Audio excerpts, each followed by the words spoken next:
guys good morning আমি মানে ৰাতিপুৱা হ'লে এইখন ফিল্ডতে এই আছাম পুলিচৰ কাৰণে প্ৰেক্টিছ কৰি আছোঁ আৰু আজি মানে অলপ কিছু বেলেগ ধৰণৰ দেখি পালোঁ এই আগপিনে আপোনালোকে দেখাই আছোঁ আগপিনে চাব আমাতকৈ আগত এই গৰু তিনিজনীহে আগত দৌৰিবলৈ একদম মানে পুৰা মৌচুমত ৰেডি হৈ আছে আপোনালোকে চাওক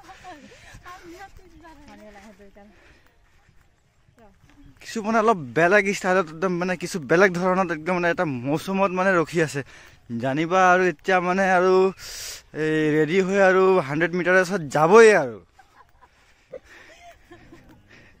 ইয়াক চাওক ইয়াৰ মৌচুম চাওক একদম মিথুনডা লিখিয়াই আছে আৰু